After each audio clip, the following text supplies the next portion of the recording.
Welcome to the Odd Moms on Call, the podcast where we get real.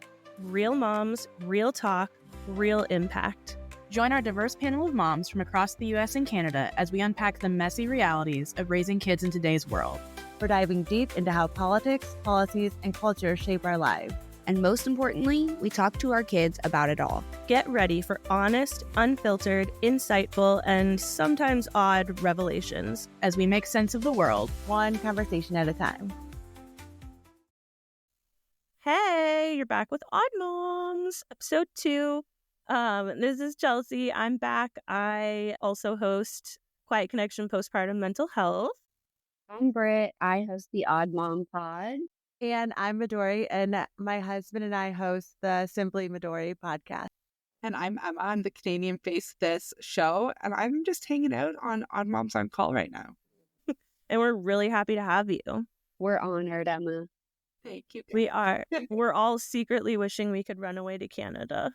Yeah, from Oklahoma over here. I'm like, please save me. There was like a joke going around that Trump was like, oh, we'll take this territory or whatever. And they're like, okay, we'll take Vermont. And I was like, yeah, please take us. Please, it doesn't need to be a joke. You can take us. We can just walk across the border. So it's okay. Anyway, today, we're going to talk about healthcare. We're going to talk about healthcare in the U.S. and healthcare in Canada. And it's also exciting because Britt works in healthcare. So, they have firsthand experience in there. And then Emma, I feel like I'm talking for everyone, but Emma's got all the deets on Canadian healthcare, and then we can all kind of talk about our experiences with healthcare. So, I don't know, where do you guys want to start? Right, do you want to start with your experience on it, what you're dealing with right now? I'm also have a nursing background, and I burnt out in 2019, so I have a little bit insight that way too. Yeah, so I have some different perspectives with the United States healthcare system because I am a nurse. I've been a nurse for 12 years now. I actively work in an emergency room here in one of the busiest emergency rooms in Oklahoma City. And I own my own private practice clinic doing infant feeding. So I'm internationally board certified in lactation and have been in practice now since 2022. And do that part-time as well. And as a special needs mom, 2 of my kiddos have a rare genetic metabolic disorder. My oldest has had over 30 hospitalizations, and she is 11. And as a lupus warrior myself, who was just diagnosed with lupus in 2019, I've kind of had unique experiences and touches on all sides of it, from private health insurance, having it, to my husband having to join the military so we could have health coverage because we were just sinking in medical debt so much so that we couldn't even afford to really survive. So he ended up having to join the military in 2018 just so that we could have healthcare coverage that would cover my daughter's metabolic condition stuff. And then later on, when I was diagnosed with my own stuff and now having to seek, again, private health insurance as I'm in the middle of a divorce and will be losing my TRICARE, the absolute horrifying idea of trying to find healthcare coverages. And if the current administration does scrap the Affordable Care Act, if now my pre-existing condition will inhibit me from being able to even get private health insurance coverage with affordable premiums and what that looks like. And so, it's been a very huge contributing factor in multiple areas of my life, and has honestly been the driving force of a lot of very huge decisions in my life, from who and how we get care. My oldest, we couldn't afford to get her the medication she needed, so she had to go on a clinical trial. We were traveling every month from New Mexico to Pittsburgh for her medical care. And so, it's been a huge, huge thing for me, and honestly has been one of the main things that I think has radicalized me when, people are like, "Oh, what radicalized you?" And I think for me, being around and in the healthcare system, both as a provider and as a patient and as somebody who has had to mend the way I live my life so that I can get healthcare coverage, um, it has been one of the biggest things that has genuinely, like, liberalized me and made me such an advocate for, Medicare for all and the importance of healthcare coverage and prevention care and those kinds of things, access to even abortion care when you have a genetic condition that you carry and your baby may have a condition that can genuinely impact their life or impede your ability to care for your living existing children because of those conditions. Like, those are all things that become very real when now they enter your life, and it's not just hypothetical anymore. You literally like covered every single concern like that every American is facing right now. And it's all it's all on your shoulders. Like Yeah, right now. it's absolutely crazy, and it's wild because I'm internationally board certified. I could get a work visa pretty much in any country in the world right now. Lactation consultants are on high demand, and the United States has the most out of any other country per capita as far as lactation consultants go. We have some of the lowest coverage rates for care, um, as far as that goes with insurance coverages and things like that. And so it's it's so wild that I could literally uproot my whole life and go somewhere to Canada or even been looking at like Uruguay and Paraguay. You guys, I've been down that rabbit hole of places I could move. Right now, I kid you not, but it's crazy. And so I'm really excited, honestly, to talk with Emma too, because grass is always greener sometimes when you're sitting here looking at like, oh, this care would be great, but I'm really excited to have a different perspective of somebody who does live in a place where coverage is taken care of, but what are the other cons or impacts to care? Yeah, Emma, because you have like medically complex like stuff going on in your life too. Yeah. So I have bipolar. So I see a psychiatrist every month or so. I see a psychologist every month. My kids are going through things. My son has asthma. He's only a year and a half. We've had 2 admissions and like countless ER visits. My oldest, we were going through the autism diagnosis process. She's actually a very social kid. So in North America, we don't have something called sensory processing disorder. That is typically, from what I believe, is in Europe and Australia. But in North America, that falls under the autism spectrum, but they don't get a diagnosis because they're social. So basically, we've come to the conclusion as of now, she has sensory processing challenges is what we go with. And so that has been a journey. We just realized she might actually have asthma because we're going through that. So we're doing a lot of things, and it's been really interesting to have these conversations because I just want to preface, for as much as that goes behind the scenes for free healthcare, like we do pay taxes, that's what funds it and all of these things. A lot of things aren't covered. We do have our own private insurance. That doesn't always cover it either. But at the end of the day, like I can say I'm so grateful to be in Canada because we don't have to go into debt in order to have our kids or ourselves be healthy and alive. And there's so much controversy about what goes on behind the scenes with the taxes. But at the end of the day, the average Canadian is not in debt to keep themselves alive. And I think that's just like, to me, that seems like the most basic fundamental thing to do for citizens of a country. And that's like what always gets me worked out about the American healthcare system because it blows me away. I have a stat on this somewhere about the percentage of Americans. Okay, I think it was in 2023. The Kaiser Family Foundation reported that approximately 41% of adults in the U.S. Reported having medical debt due to unexpected medical bills or dental bills, or they were uninsured. So 41% of U.S. citizens were in medical debt just from unexpected costs or routine costs. I should specify. Well, So what's crazy is because our routine care isn't covered, the unexpected things that do happen are so much worse. Like, so I work in the emergency department.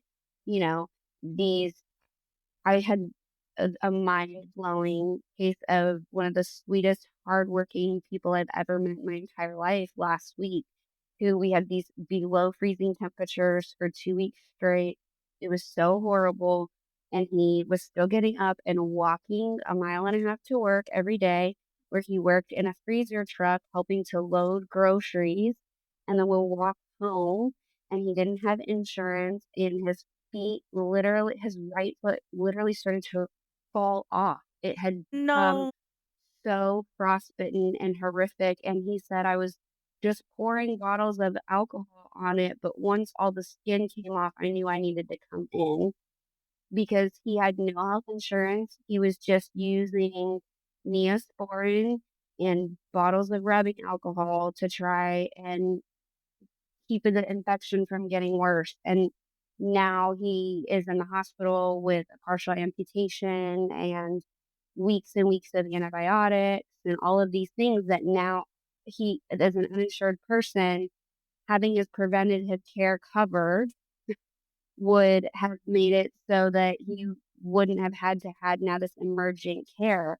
When you're looking in the healthcare industry in the United States, it's like those are the things where like our lowered cost of preventative care for everybody would significantly and drastically reduce the overhead of the unexpected things that come up if those things were just covered for everyone. I think going like from the Canadian perspective, it's interesting because I find Canadian healthcare great in emergencies, but the preventative care, I want to pull up a stat because one of the biggest things is a lot of Canadians right now can't find a family doctor. I don't think I have the stat on me, but there's a lack of family doctors. So we have people who will move 2 hours away and still travel back to get a family doctor because they just can't get access. There are a lot more urgent care clinics now that if you have a family doctor with a certain practice, they will penalize you to going to another doctor unless you go to their practice and see doctors in their practice. That's becoming more normalized. We do have walk-in clinics, which anyone can go to. And that kind of gives you access. The quality is hit or miss depending on the situation. But at least it's something. And I feel like that's so brutal to say in this environment. Like, at least it's something, but it is. Like, when you look at that case that you just shared, like in Canada, he could have gone to the walk-in clinic. Our ER times, I don't know what it's like there, but are notorious for 8 hours plus to be in the ER. A couple weeks ago, I had a horrific migraine. After a week, it just could not break.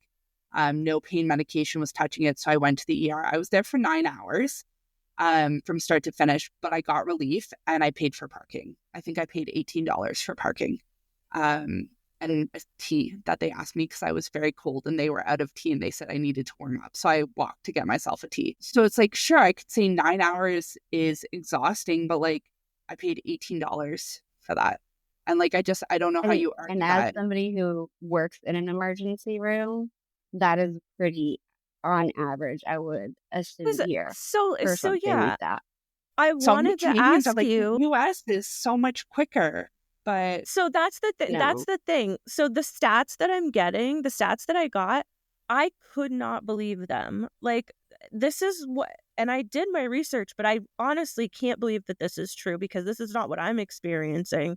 But so it says, again, this is 2024, the average or time spent in an emergency department before leaving was approximately 2 hours and 42 minutes. The highest wait time is in DC, and that's about 5 hours and 15 minutes. And the lowest wait time is an hour and 50 minutes in North Dakota. But I was like, that is not what I'm hearing. That is not what I'm seeing. Like, I'm in Vermont, and again, it depends on what you go in with triage and whatever. But like, we have people saying like, don't even bother going in. You'll be there all day. I mean, I feel like I want to like Midori. What do you have you guys like? Do you have to use a hospital often? Well, Do you?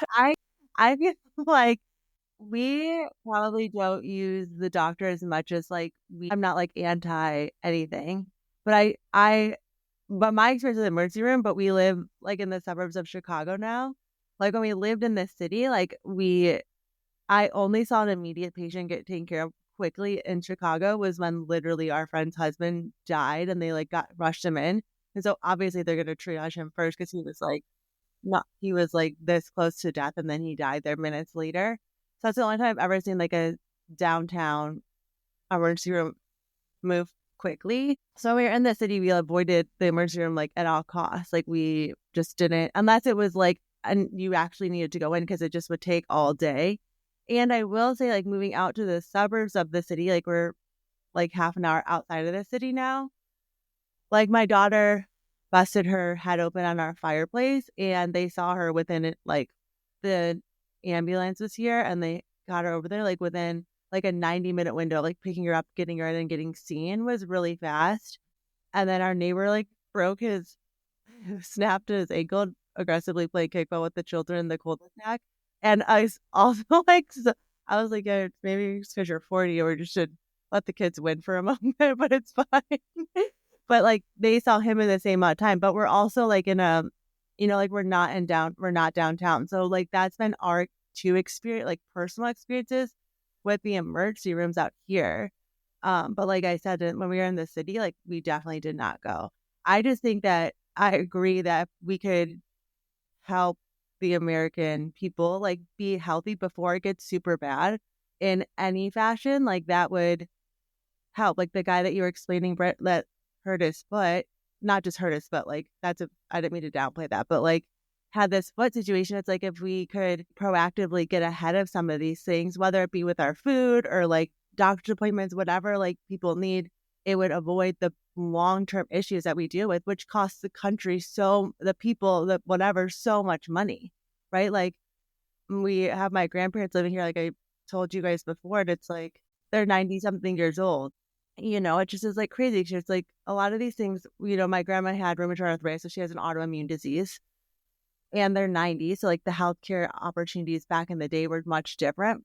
And watching how they cared for her at the end of her life, I was like, this is so crazy. Like, this is just wild. Like, we're spending so much. Like, we got a hospice kit to our house within like 30 minutes. And it was like, because she's on Medicare, because, it has like morphine, lizazepam. I don't know if I'm saying that. Azepam. Yeah.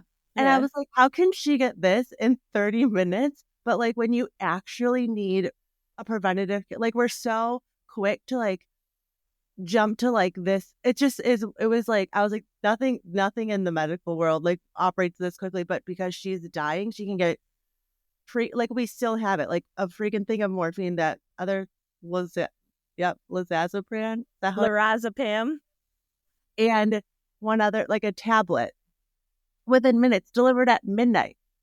Like I was like, this is backwards. Like this is so backwards. Like she's been ill for a while and yet it's impossible to get her treatment to like help sustain her healthy parts. But when she's dying, we can get things like a hospital bed, all these things delivered literally within like less than 3 hours. It was insane.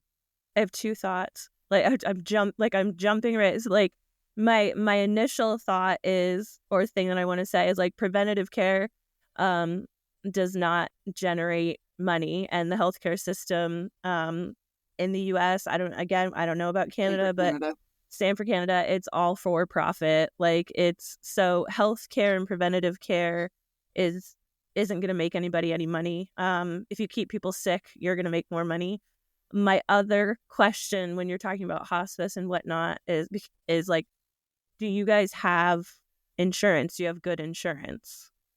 Well, my grandparents are on like they're old. So they got it through Medicare? Yeah, like that. But okay. they don't have. I mean, my grandparents are like a unique situation. Like they were first generation, born and raised in Southern California. We're put in the Japanese internment camps, got everything taken away, moved to Florida with my grandma and her, like, I think she had 8 or 10 children, then ended up in Chicago. So, like, basically started from scratch in Chicago with all of her children. I say all this to say, like, they obviously didn't grow up with good insurance because I don't even know, like, what insurances were available 2 generations ago or if it's the same it is now. Like, I literally I'm ill knowledge on that.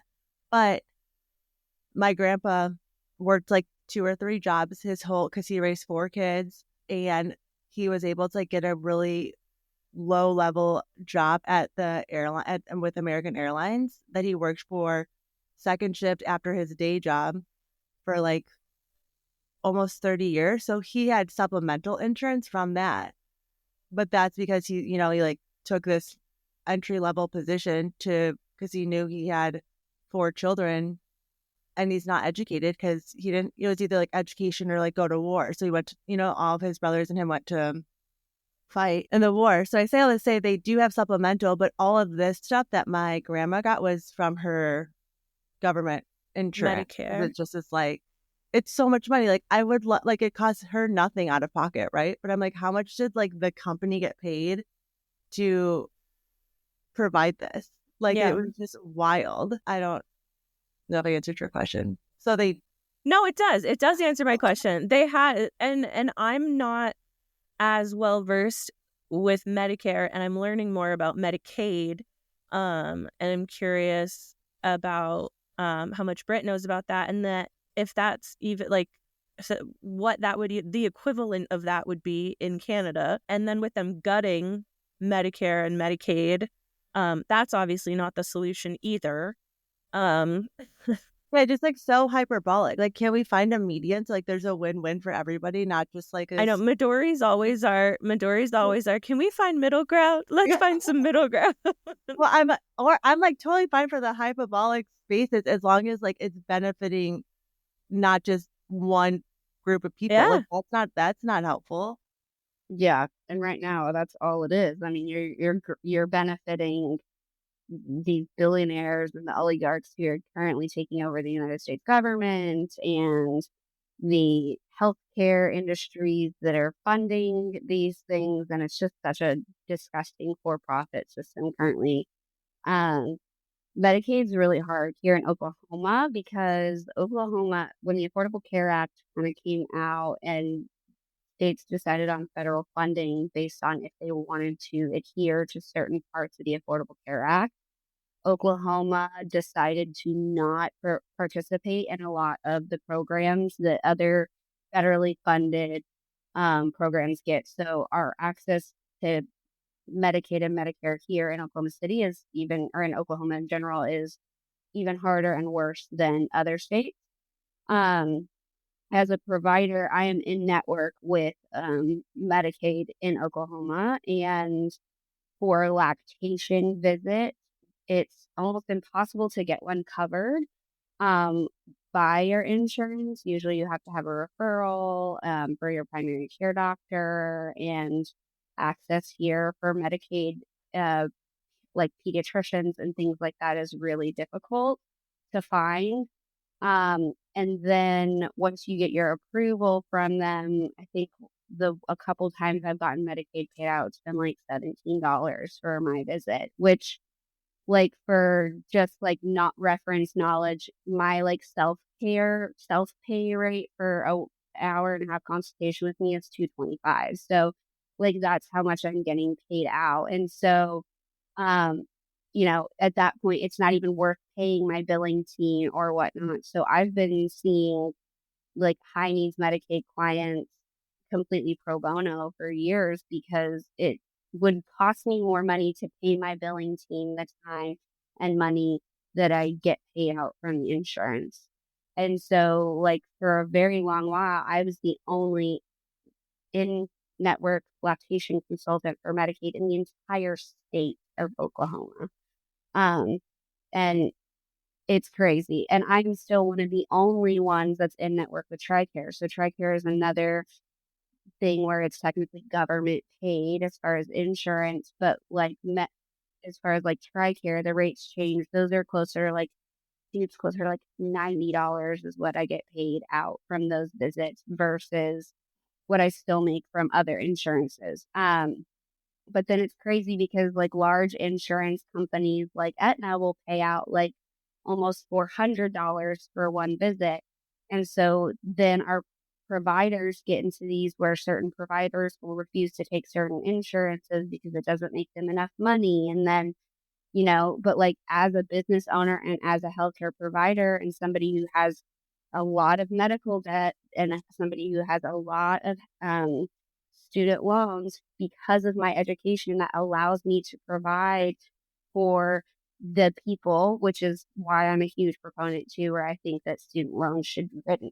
There should be no such thing as student loans. There's another Because episode. yeah, exactly. Honestly, because Or remember of our education system, like our education yeah, system, not like what, how are people going to afford universities when like our kids go to school? Like it was a fortune for us to go to school. If it keeps like increasing at this rate, it's crazy. I have between my medical degrees and my certifications and all of that, I almost have, I think it's like $80,000 in school loans from my nursing degrees. And I'm using those daily to provide care for people in my community at sometimes free rate. So why isn't taxpayer money going to pay for my education if I'm serving in my community? Those kinds of things. Um, but like then that's where you get this monopoly of like only certain providers will see certain insurances. And then like when we fostered and had kids in the foster care system that were on state insurance, like a wait to get them in with a counselor would be like 6 to 9 months. But under, my friend's Blue Cross Blue Shield, they could see a therapist in the next day. And my kid in foster care couldn't get care, but a kid with private insurance could. And that's where it's like, I'm interested to kind of hear Emma's take on this because I know with the basic and payer things that those are similar circumstances. But I also think it's important to note that that's already happening here in the United States. And a lot of people are against like Medicare for all because they're like, oh, then that's going to be happening for everyone. But in reality, that's already happening. I have a lot to say on this. So the basic structure of how we work is emergency rooms, walk-ins, doctors covered by the taxes that we pay. So different provinces have different levels of taxes, but basically all of that, a portion goes into this free healthcare. Because of that, our referral times are insane. So for psychiatrists, let's say for mental health, it's over a year. Wait. When I was already in the system in a hospital and my psychiatrist moved, I was still a 9-month wait, even as a patient. So my medication ran out, but I'm one of the fortunate Canadians who had a family doctor that was an involved family doctor. Not every family doctor should be in the industry they're in. So she continued my medication for me, so I got in. But most people that I know at this point is over a year wait to see a psychiatrist. And I'm speaking mostly to Ontario. I know the rest of Canada has similar experiences. For specialists, depending on what it is, it can be 3 months or it can also be over a year. The autism side of things, like if we talk about that, once you get a diagnosis, it's a 3+ year wait often to get government funded support. A lot of the things that I'm seeing is these children are getting diagnosed around 6 years old once they're in the school system and not getting supports till they're 10 or 11.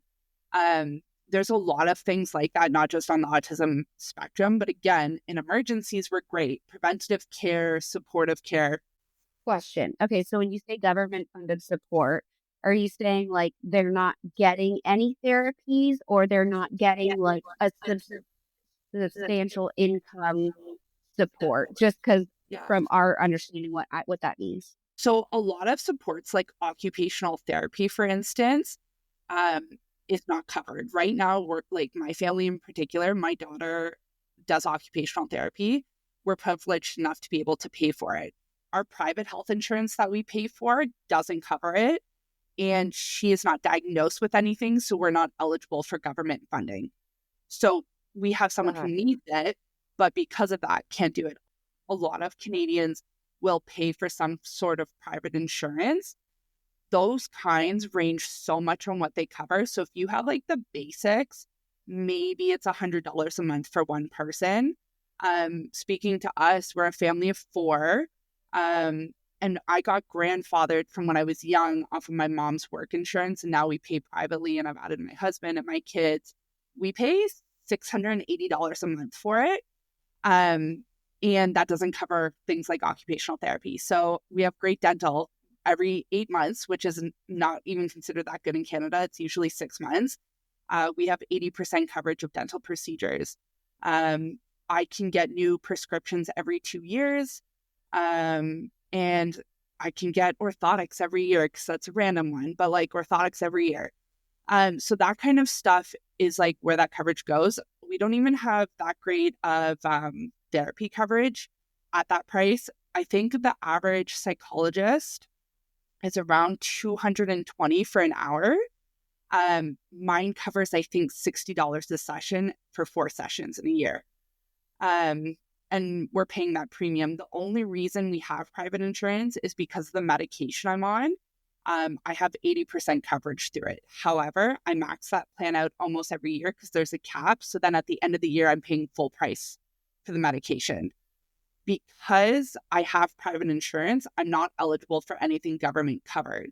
For instance, when my daughter was born in 2021, there was a formula shortage. I know there was one in the US as well. She was on very specific formula for reflux and a dairy sensitivity. You could not get that formula without a prescription. I brought the prescription to the pharmacy. She almost didn't sell it to me because I had private insurance, and she was saying I wasn't eligible because I had private insurance. Long discussion with her, and I was like, I'm not going to not feed my baby. So that worked out. But there's a lot of borderline consequences to being able to afford private insurance. However, the average, let's say 40-year-old isn't going to be covered regardless.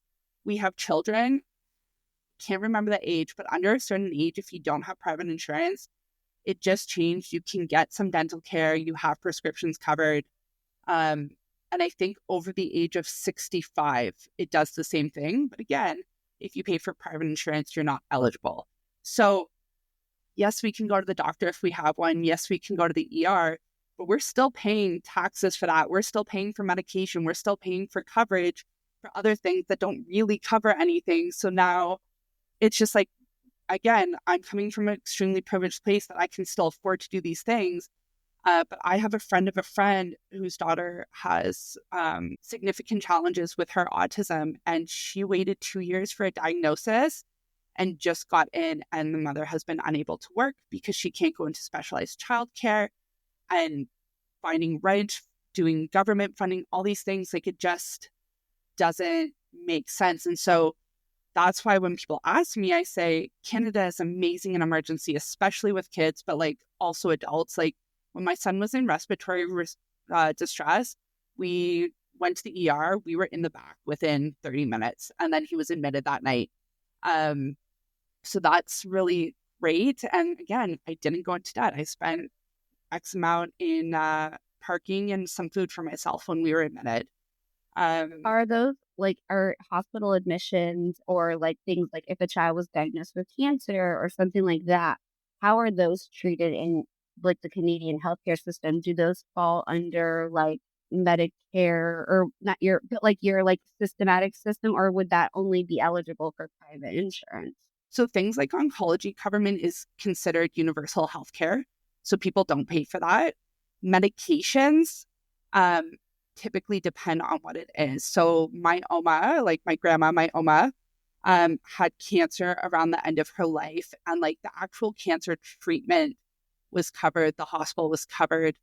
But I don't know enough outside of that on the medication. I believe she would need to have insurance, or she was over that age where it was covered. Admissions, like depending, so you can have a shared room that's covered. My insurance provides private coverage, private room. So when I had my babies, I could have a private postpartum room. However, my insurance didn't cover the full of it. But at the end of the day, I think I paid $50 to cover the difference, which is not terrible, God. right? Like, Oh my God. at all. Oh my That's gosh, not that's terrible. crazy. Do you know how much it costs to have a baby I in have the seen in US? some of the mom groups, it makes me physically ill when I look at the cost to have babies. That's the Yeah. other thing. IVF, I had 2 IVF babies. Um, in Ontario, you wait a year or 2 to be able to be on the list, but then they will cover an IVF round. You pay for the medications out of pocket, but they will cover the round. IUIs, and I know like this is still healthcare, but like IUIs in Ontario covered every time. You can have unlimited IUI tries, but the medication you pay for and then privacy and all that. So it's hard because I say we have an incredible system. We're never fully knee deep in debt. But when it comes to preventative care, like Midori is saying, and like these other things, there's either huge wait times or you're paying for it. And then you're paying for the insurance that isn't really covering it. So my thing, I guess my question would be like, what are the large benefits of paying for a private insurance in a system like that? Because like here in the United States, you either pay for a private insurance or you don't have insurance coverage.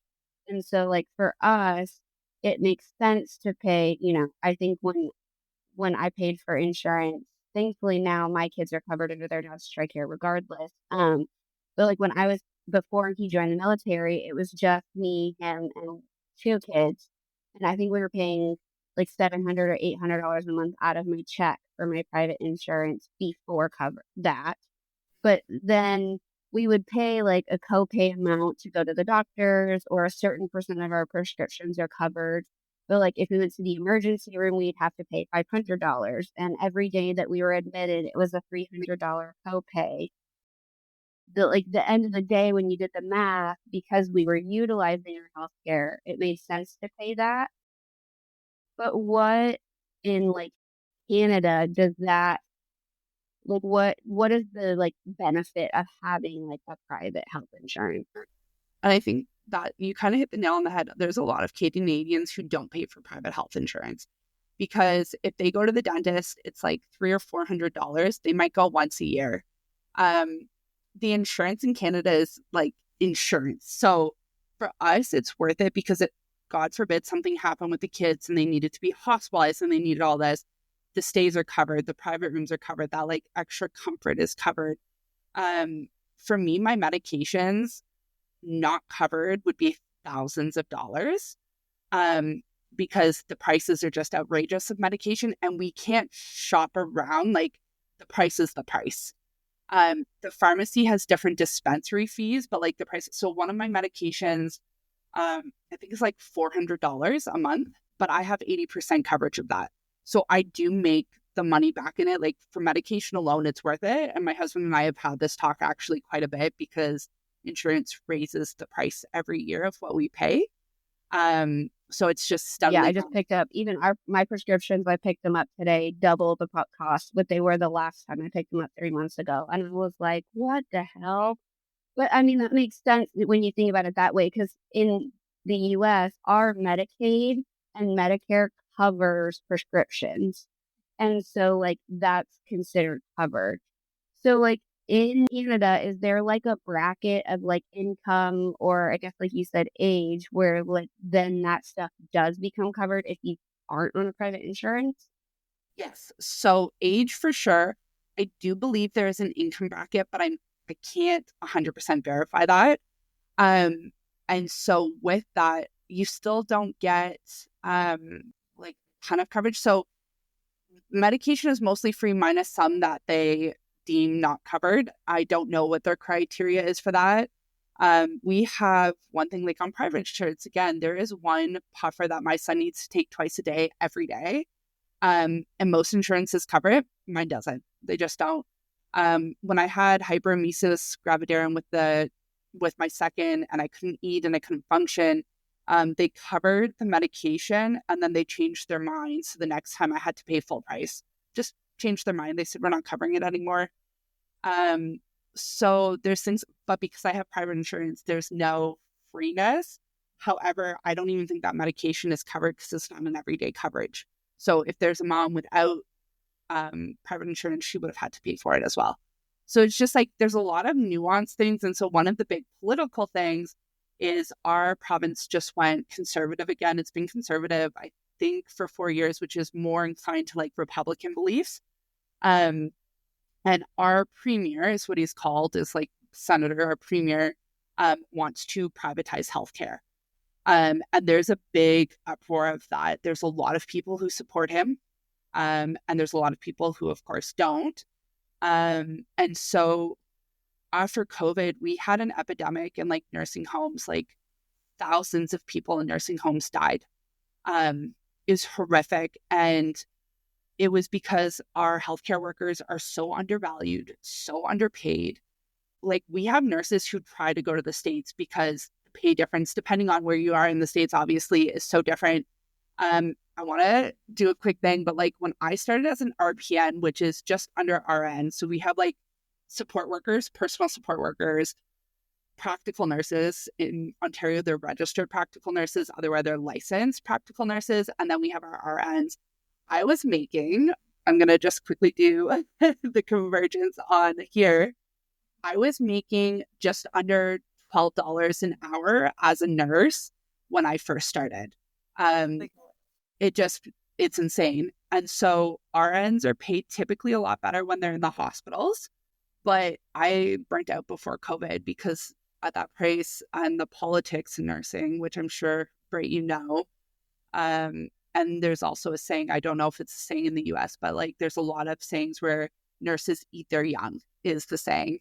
And I was just in a lot of bad situations. And so my anxiety couldn't handle it. And I was fortunate enough, I ended up stepping back. We focused on having our family, but our healthcare is just like, it's crumbling because no one is taking care of. The nurses aren't, the support staff aren't taken care of. There's so much abuse from patients in the hospitals, especially. And people are just fed up. And we are now having government incentives to increase our education and go back to the workforce and go to retirement homes, but nothing's been changed. All the issues are still there. They're just trying to basically buy things. We had a thing a couple of years ago where all the other more male-dominant services are allowed to have increases, but our government decided that nurses were capped. They couldn't have more increases past X amount, just because. And so it was hard not to see that a predominantly what identifies as a female occupation was being penalized. And I don't think it ever really recovered. And it just, for as good as our healthcare system is, it's still so broken. But at the end of the day, I still prefer not to be in debt. Yeah. So if like just, and I'm sorry that I'm asking all these questions. No, I just think it's absolutely. interesting, and I think it's fascinating. And I think it's just really educational because when you are like, oh, I'm so for this, it's good to see all of the actual sides. So like if somebody is like, say something like a car accident, something really tragic happens, somebody's admitted to the hospital for like long-term amounts of care. If they don't have private insurance, is that type stuff covered? And then if it's not, how is the not debt? Is it just like white clean, or what does that look like? It's covered. Okay. It's covered. But then you're like, but then also, okay, so the hospital stays covered, but then are you not going to be able to get the occupational therapy that you need afterwards to relearn how to walk? So it depends. And from my understanding, oftentimes in those kinds of situations, people get, what's it called? Assigned a social worker. And that social worker will work with government, provincial setups to get you in a plan. So basically, once you're in the hospital, and again, not speaking to every case, just from what I know, a lot of the times you will get a social worker that can put into government-funded supports. So there are things like that, and that can fast track it compared to like your average person getting referred. That can fast track it. But that still leaves such a significant amount of people who are not getting care. And that still doesn't alleviate the problem of your healthcare system, your health nurses not being paid. I will say that is one thing that like I'm so thankful for, that I'm a registered nurse, and I do have my bachelor's as well, so that kind of helps with pay a little bit too. But like as a nurse here, I can go and I can work part-time nights in the ER, and that takes care of the foundation for me to be able to support myself and my 4 kids as a single parent. And so I will say that is one thing, I guess, that is a huge pro of like a for privatized insurance is that, there are some pros to that. However, I also work in a system where now we're seeing a lot of the financial benefits that we were seeing during COVID. And the nurses were finally, in the hospitals were finally starting to pay back more money to those nurses. And so we were having higher bonuses. Because we were at higher risk of contracting these serious illnesses.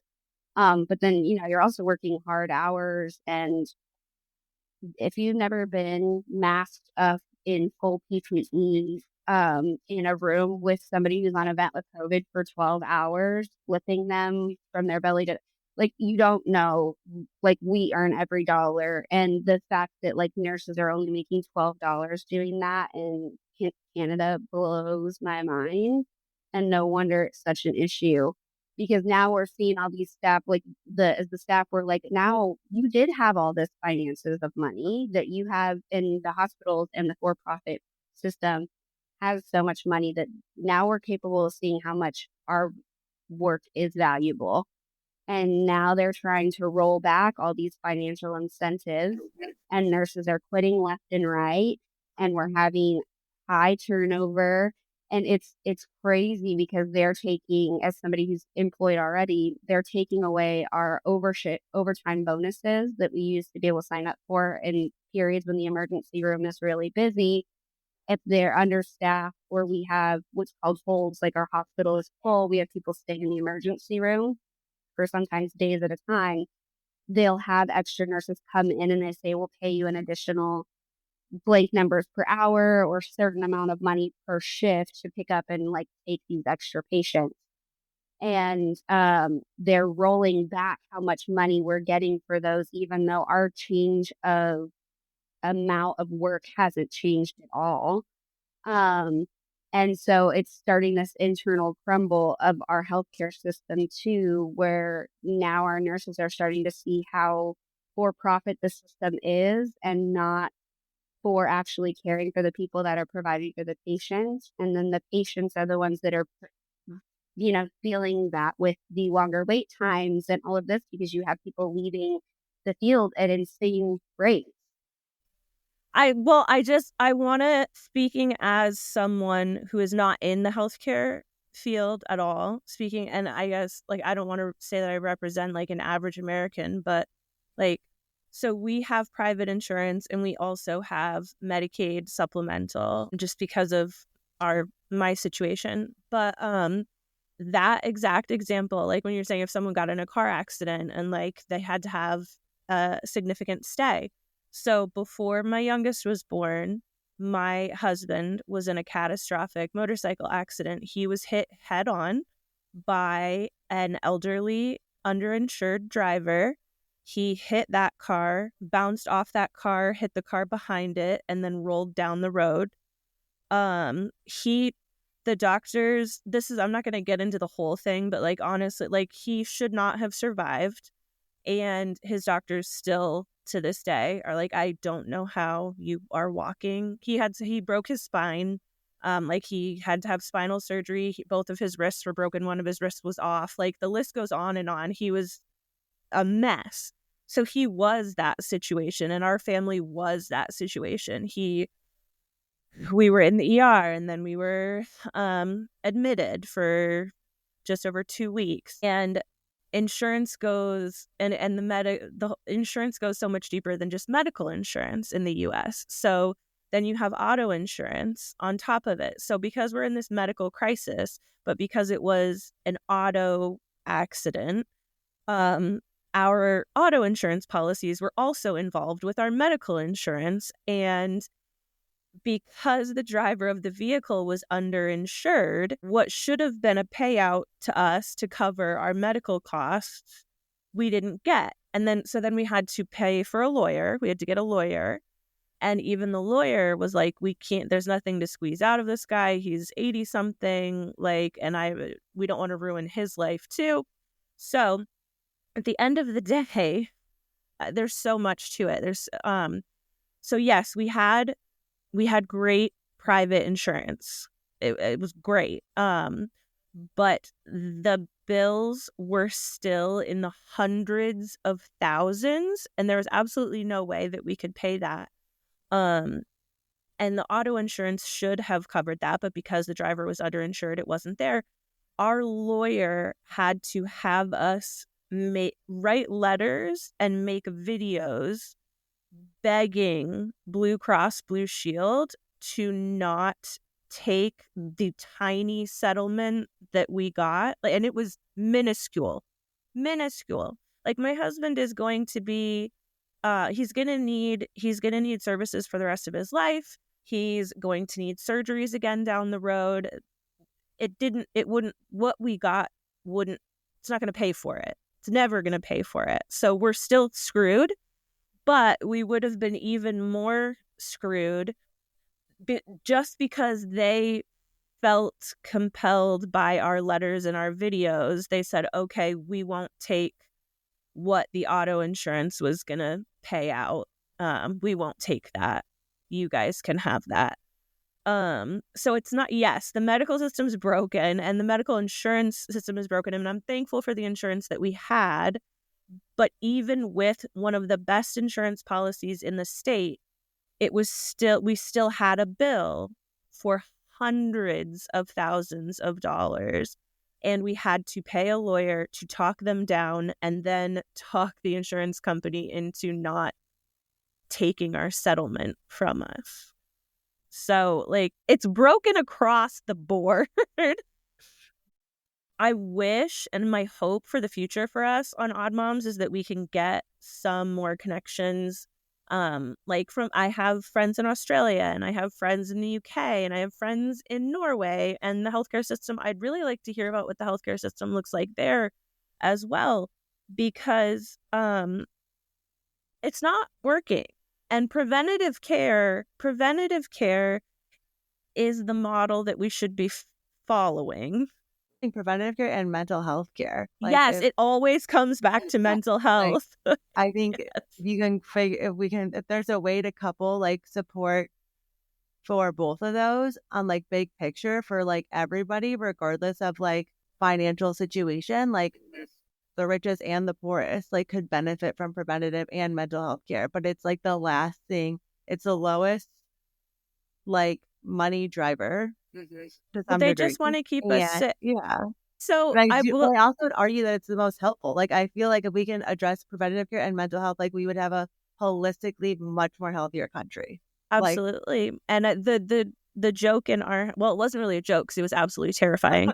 When RFK was saying that he wanted to stop all SSRIs and mental health medications and basically put people with mental health conditions on cannabis farms and detox us from SSRIs. Like, initially, I mean, I have OCD and PTSD, so initially I went into a spiral, but that's me. I'm good at that. But my second thought was like, well, the drug companies are never going to let that happen. Never.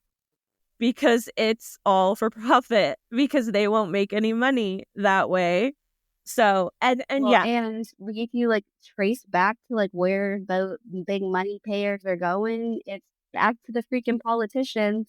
Yeah. So they're only going to be cutting their own income. Like, it's all like a cycle. Like, they put, whatever. Yeah, like they make prescriptions, like monopolize them, and then they let them make all these derivatives so that everyone makes it. Just is like, it's such a cyclical scam. Like, insurance, it just feels like it's such a scam regardless.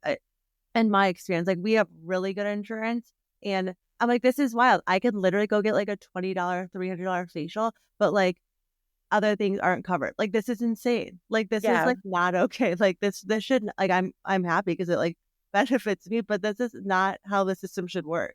Like, it's crazy. I'm like, some people like it. Yeah, it's mind boggling. We may have to do another. Yeah, I was gonna say we may have to do another episode about this at some point. And if we need to like put a pin in this question, totally good. Oh my God, no! Ask the question. It could be like our what's it called? Like a cliffhanger. Yeah, cliffhanger. Thanks for my sign language. So I wrote like on Threads. I was like, "This is what I've been doing with my son. I'm so grateful I paid for parking and food. You shouldn't have to go in debt to keep your children alive." And I don't know her background. I didn't go into it. But she basically let me know that Americans who did not apply for the special programs or funding were too lazy to get out of debt. And yeah, Was it right. a That was Canadian my face person said too. that? It was some. Or you don't know? Well, because it was on Threads. It was on Threads. So I didn't even look at her profile. Like, I don't want to give these people time of day. And I was basically like, I've never heard of that. I'd be really surprised that people are too lazy to live in extreme amount of debt. And she never responded.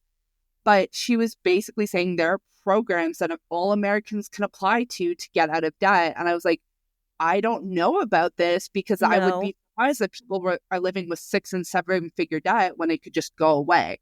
So, okay. So it's not really a thing. I see all of you shaking. So there are programs you can apply to, but they're insanely hard to get. Yeah. So like, from like my kid's metabolic disorder, because it's like, so for kids that are listed as like disability, right? Like, we applied for disability. My kid was in the hospital 13 times in her first year. She has a feeding tube. She had a central line for 3 years. Because she had a metabolic disorder, we did not count under the disabilities that would cause blindness, deafness, or mental Like impact. incapacity. So it did not. So she was not going to be able to get any coverage for Medicare, and was not able to get disability payments because it wasn't the right type. However, if she would have been diagnosed with cancer, or if she had been blind, or she had some other things, there are programs that will waive the like income requirements for certain diagnoses, where they can then get coverage that they normally wouldn't. So like my friend's daughter, her daughter Emily, had cancer, and everything, they had private insurance, but everything that private insurance didn't cover, they got a special type of Medicaid that covered anything remainder because of the grant and because of the diagnosis. So there are certain diagnoses that qualify, but not all of them. Not for the average person. Like, you're not just going, hey, I would prefer debt instead of, being able to afford to live. All right, Okay. listen on. We appealed and applied. Yeah, and we appealed and applied, and you can get like a disability lawyer, and you can fight for it, but you have to be able to afford those things first before you can even apply or be able to appeal them. All right, Odd Moms, this is another one of those instances where we have to get back to our regular lives. But listeners, we want to hear from you. We want to hear about your experiences in the healthcare system, wherever you are. You'll hear it at the end, but email us, get on our website, get on Threads, get on Instagram, oddmomsoncall@gmail.com. We want to hear your stories. So this is definitely going to become a conversation that we get into again, but for now, we've got to go back to real life.